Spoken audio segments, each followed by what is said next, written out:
Today I'm here with Justin, and he's someone I think is super interesting. Right now, he's building a diverse portfolio of a one-person business to 5 million in revenue. Justin, what's up, my friend? Nothing much, man. Just a busy day here in Nashville. How are you doing, Chase? Yeah, dude, I'm doing well. So we actually have never spoken. This is our first time actually connecting. So I'm excited to get to know you through this call that's being recorded.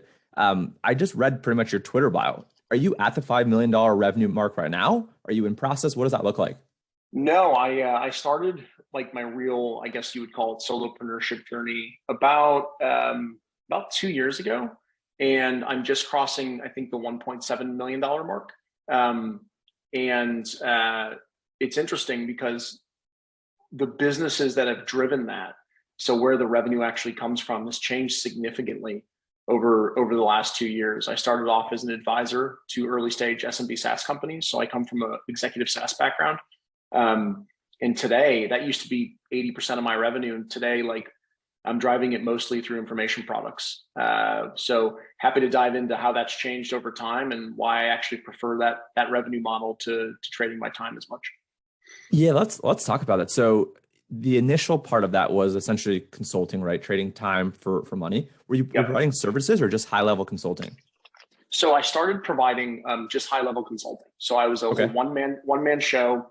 I have a niche. I've spent the last 12 years in healthcare technology, and I've worked for two of the biggest healthcare technology SaaS companies. One as a sales leader, and the other as an executive.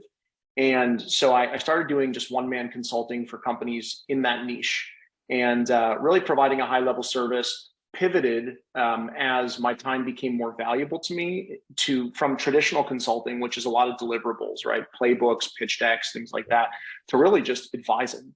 So the way that a lot of SaaS companies might have an equity-based advisor on board, I do the exact same thing. Just have to take cash. Nice. Okay, that's sick.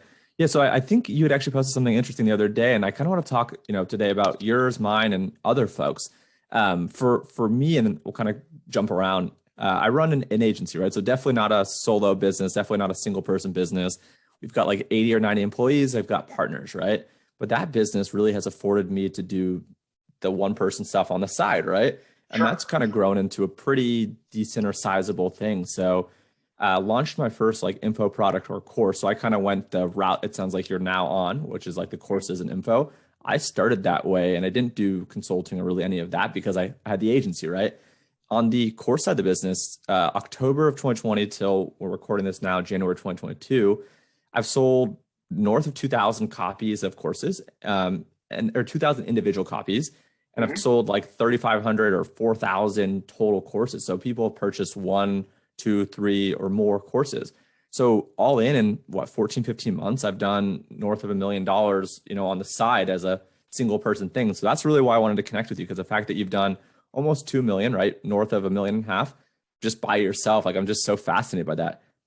Yeah, it's interesting. Like, after working at a big business for a long time, like I was the chief revenue officer and the SVP of sales for, I had a team of 150 people underneath me.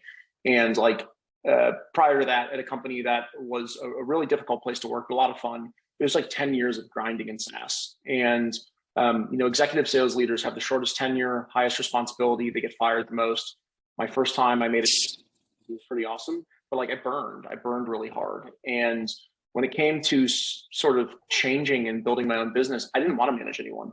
I didn't want any employees. I wanted zero employees. I wanted zero folks that I had to meet with on a regular basis. I didn't want to do any one-on-ones. I just wanted to cleanse myself of that prior experience. And so I started just doing the consulting, the advising.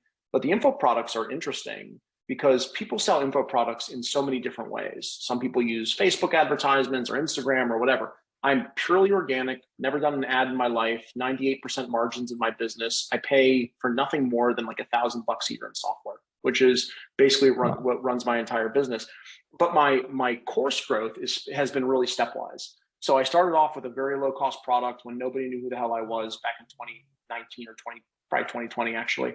And I built like a $50 product, and I made $75,000 of sales in 18 months, which is like nothing to write home about for someone who needs to make a living.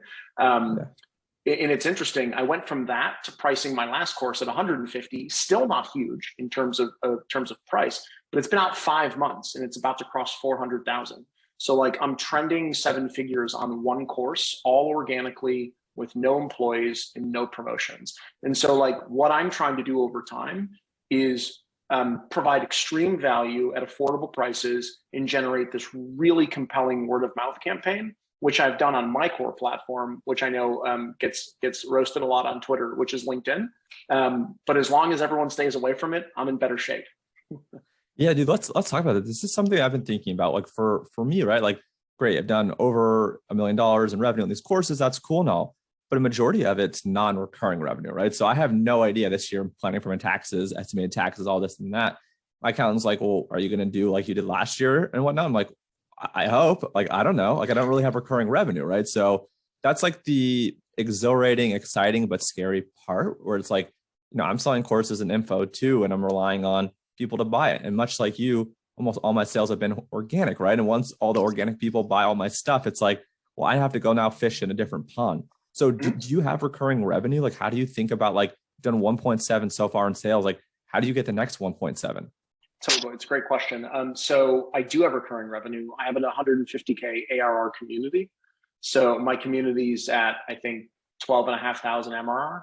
And so it's really just a basic funnel, which is I have the affordable course. I push people through that. That's sort of my tripwire product. I get everybody into this $150 course. And my goal is to have a really heavy completion rate. I don't do 10-hour courses or 30-day stuff. It's just like, it's 2 hours. I have a 60% completion rate, which is pretty good for a course. Yeah, and at the huge. and halfway through and at the end, I say like, hey, this is a difficult journey, right? If you want to do this with a bunch of other people, come join our private community, 600 members, 51 countries. And I pump them into a Slack community that I run through Luma, Slack, and Outseta. And then they start paying recurring revenue. So I've got recurring on the community side. I've got info products that I sell. I've got the advisory business. And then what I'm looking at is, okay, it's cool to be surrounded by people who are really smart and going on the same journey as you're going.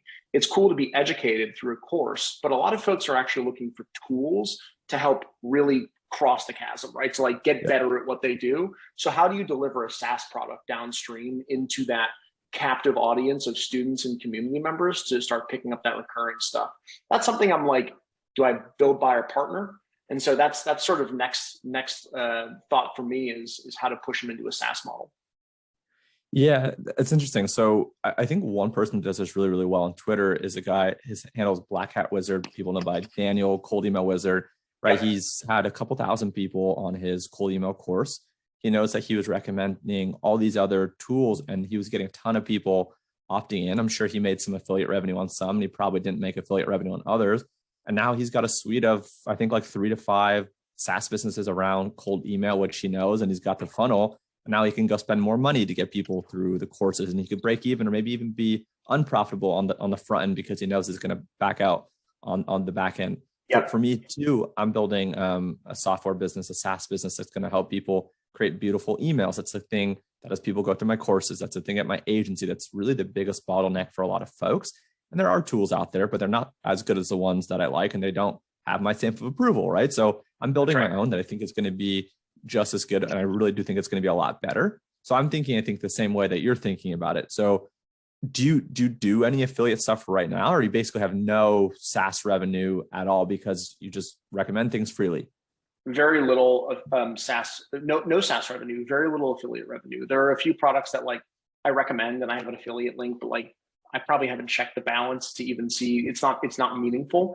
It is certainly part of my revenue stack in 2022. So like each year that I progress as a solopreneur, my goal is to add revenue streams that are a little more predictable, number one. And also number two, don't require a lot of overhead. So like affiliate, selling someone else's product, I don't have to deal with being a customer support agent or anything like that, right? If I buy a SaaS, that could potentially be a lot of work. If I partner with someone, it can be much less. There's a sponsorship route that I've never explored or taken. There are so many different ways. I've got 150,000 LinkedIn followers and 35,000 Twitter followers, and I just started on Twitter 12 weeks ago. And so like, oh, wow. You have 35,000 on Twitter and you just started 3 months ago? Just started writing. I'd never posted really on Twitter. Wow. no, very little followers. And then 12 weeks ago, I committed to doing it daily. And so I've added Wow. 30,000 followers in 12 weeks. Yeah. So, That's I mean, nice. my background is like I studied a lot of copywriting. And so my secret is just like writing copy, right? And so it's nothing too crazy. But with this large group, and part of the way that I think is like, I'm not actually trying to be like a multimillionaire. I have multiple liquidity events and exits from previous SaaS companies. I'm building a lifestyle business. So like, if I can make 500 or 750K a year and do very little work for the rest of my life, like that's my goal. Whereas a lot Yeah. of people's goal is like, how do I scale to 5 and 10 million? I'm scaling lifestyle versus money. Well, yeah, you on the front end, right? In the early part of your career, it sounds like you did the thing that everyone's trying to do now. And now you've been like, all right, I've seen that world, I've seen this world. This world, I don't know if you have family, I don't know if you have kids, but if you have kids and family, the world that you're doing now, at least or in the future, is perfect for that, right? Which a lot of Totally. people aspire to but never really get to. Totally. I have a wife and she has her own business and we have no kids by design. And so like we live here in Nashville with no state income tax. And our goal is to travel as my whole mantra is to do what I want, when I want, with whom I want, and to Love that. do as little of what I don't like as possible. And so like I do a lot of like following of like probably maybe follow Daniel Vassallo on Twitter. Like I love his small bets portfolio method. I love having a lot of at bats and shots on goal every year. And with a huge following, like I don't actually really have to figure out what 2023 looks like or 2024. Part of the excitement for me is the unknown. And like I like to work and have fun and make money. And so I assume that like as long as I keep figuring out ways to monetize, that's interesting to me. Like I'd rather not have Yeah. it all on autopilot, if that makes sense. Yeah, 100%. Two things that stand out. So you kind of alluded to or mentioned like the sponsorship. So for me personally, I run a couple of different things. So I have a free weekly newsletter. There's about 27,000 folks in e-commerce that subscribe to that. They get that newsletter Awesome. every single Monday. Every Thursday, I've got a paid newsletter with about 400, 500 people. So the paid newsletter, right, they pay for that. They get really cool stuff. They don't get really sponsored ads ever in that. But in the Monday one, I just started as of a couple months ago doing sponsorship. So essentially what it is, I take one company a month, they get the 4 slots, one per week, and then they pay me to sponsor the audience, right? And that's been kind of cool. It's not a huge revenue thing. It's a couple thousand. It's like $4,000 or $5,000 a month. But it's again, I was sending these emails out. It's a free slot in there that it provides a lot of value. So I'm doing that. I've got bookings out at this point until like I think like April or May. I've got people like Marketer Hire and Ahrefs and a couple other cool people getting involved with that.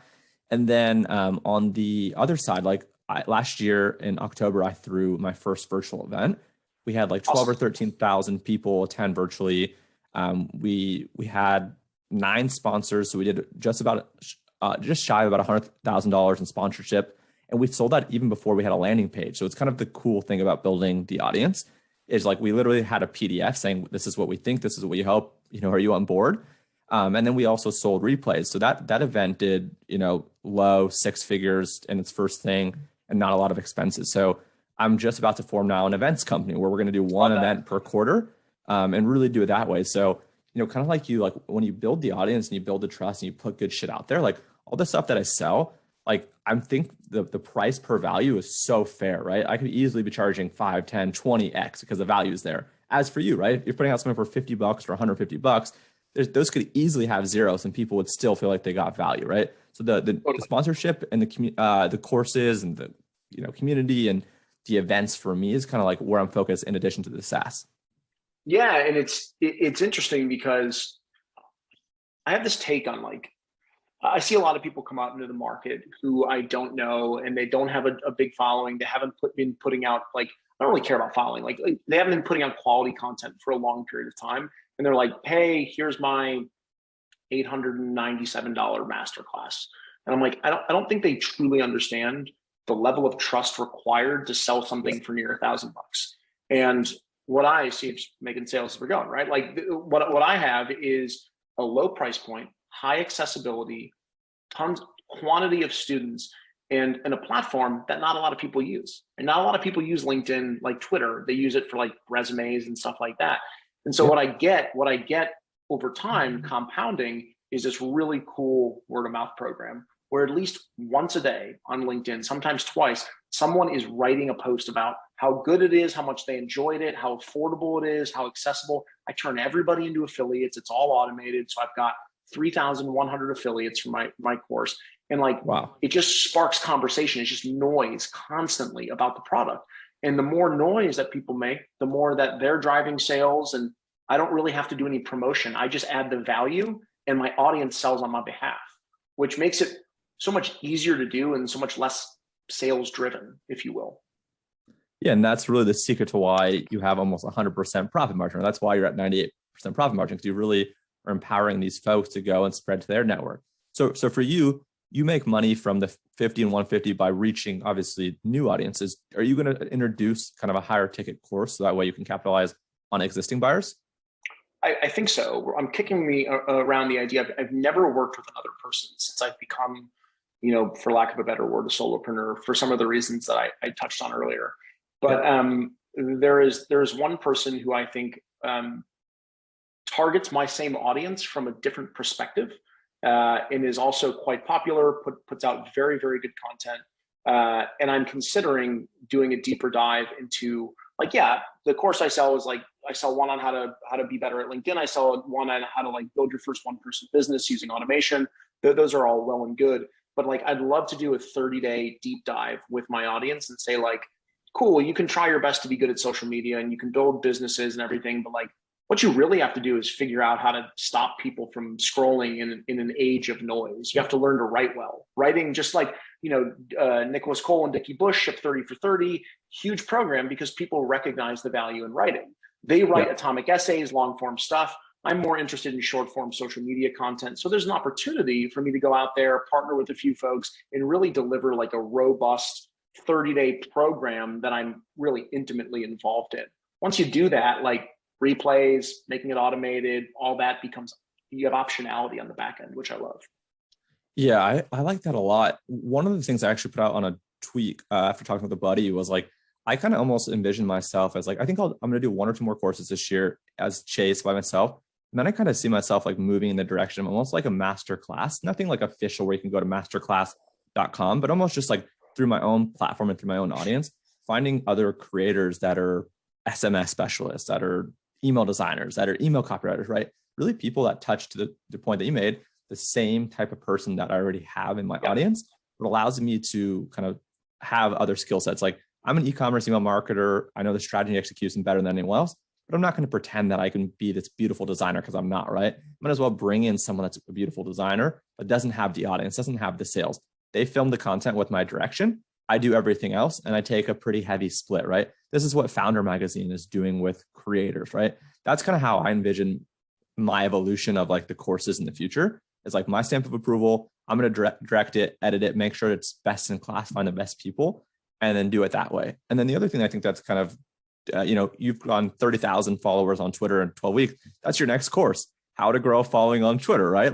You had it on LinkedIn. Now you just take the same principles, apply it to Twitter, and now you've got the next course at 150 or something. Totally. It's really interesting. There's so many options. And I love that when you put out quality content consistently over a long period of time, you acquire followers, people are excited to follow you and hear what you have to say. Optionality is super huge, right? You can do so many different things. For example, you're considering, how do I pull these folks who may not have a great following, but a great skill set, deliver them to the masses, take a cut of that. That's one opportunity. I'm also noticing a huge opportunity today where there's all these product studios popping up. So it's someone like me, I don't build SaaS. I've been former CRO, can't build shit, don't know how to code, don't know how to do any of that stuff, right? And so I can easily partner with a product studio. They could use my distribution, they can build a product, and we can share. You can also reverse that model. Black Hat Wizard or whatever, all your other buddies who've got a lot of followers, do a distribution studio, right? Yeah. Take people who have an idea and want to deliver it to the masses and say, between all of us, we've got 1 million followers that are very relevant to your product. Pay us a 50% rev share. We'll talk about your product every day for the next 90 days. Distribution studios to me are the next evolution of a product studio, but just on a different side. Yeah, I've had offshoots of that. I haven't had that same exact concept, but one of the things I had put out on Twitter, I don't know, a couple of months back was Oh man, I love the idea of raising like a fund and then Mhm. being able to put cash into SaaS businesses. And that cash almost comes back to the fund in the form of marketing and distribution, right? So it's like maybe I find five other creators that want to put $100,000 in, right? We've now got a small fund of 500,000. We're going to place five bets of 100,000 across these five SaaS companies, this email tool, this copywriting tool, this design tool, whatever they are. And the $100,000 is actually going to come back to us because you're going to now pay us to do your marketing. So we've got skin on the table because we've been investors. And now we actually have cash to go spend and put behind tweets and have some ad spend, right? We could pay for, an ad spot in Justin's newsletter, right? Like, so I've kind of had like an offshoot of that idea of like actually putting cash into businesses, getting, equity, and then potentially maybe the cash comes back and we just use that, or maybe there's a rev share. So I think there's a lot of really interesting things to your point. I love that. Yeah, it's the same with just individual folks, right? Like there's a bunch of people who are really good at creating content, generating followers, cannot figure out how to monetize. Just can't figure it out. Right? Like 50,000 followers, no money. Like, I see that on Twitter and I see that on LinkedIn, like talking to people about that. And so like the other thing you do is you do that on a solo basis, right? You say like, listen, man, I'll invest $20,000 into your creator business as a one-person show. I will teach you how to monetize and I'll take 30% in perpetuity. And like now you've got skin in the game, you've invested money, you've helped them get all the tools and technology, the right websites and landing pages, but you're also spending time, and then you're being paid, downstream in perpetuity for a long time based on your impact. And like there's so many different ways. I think what we're getting at is like once you figure out sort of the monetization game, you start to see it in almost every place that like you turn over a rock and you're like, I can monetize there, I can monetize there. I think that's where it gets really fun. Yeah, absolutely. And I had this thought last night, and it's pretty in line with what you said around like none of the folks like myself or yourself that are growing social profiles organically and quickly are offering social growth services, right? It's kind of interesting that like the people doing it for themselves aren't offering it to others. But I think to your point, like if you find the right creators that have the right audience, whether the demo has money, they've just built a lot of trust. I think that could be a really lucrative thing, right? It's kind of almost not that it's like talent management, but like almost like here, like we're going to work together to develop this product. So almost the inverse of what I was saying before of like, I want to find folks that have no following, that have huge skill sets and work with them because my value add is distribution. But if you go to someone that has maybe a similar size following with complementary audiences, but no ability to monetize, then, instead of 1 + 1 = 2, it's like 1 + 1 = 3, right? In the other case, it's like, my 1 plus whatever they bring is whatever it adds up, to directly. That's cool. Totally. And this is sick. I'm really curious to kind of get feedback from people that are listening and watching this. Like, what do you guys think of this episode? I think, Justin, this is the reason why I started this podcast. And this really isn't what I've done a great job at doing. I really want to have like these types of conversations and brainstorms that are recorded, but they don't feel like scripted. And I think this is really like that first episode for me that actually hit that. And that's why I haven't put out a couple episodes for the past few weeks. So if you're listening to this and you're watching this, please give us some feedback if you like this format. And Justin, you were fantastic. This was incredible. Where can people find you on Twitter, on LinkedIn, on the web? Cool. Yeah, my website's Justin Welsh, WELSH. So justinwelsh.me. They can find me at Twitter at Justin Sass. That's Justin SAAS. And they can find my flagship course, which is for LinkedIn. I know a lot of your users may not be using that, but it's wide open for making money, building followings. You can go to theoperatingsystem.co. That's theoperatingsystem.co. And you can learn about how I grew from 0 to 150,000 followers in 2.5 years. Sweet, man. I appreciate you. Thank you. Cool. Thanks for having me on. Of course.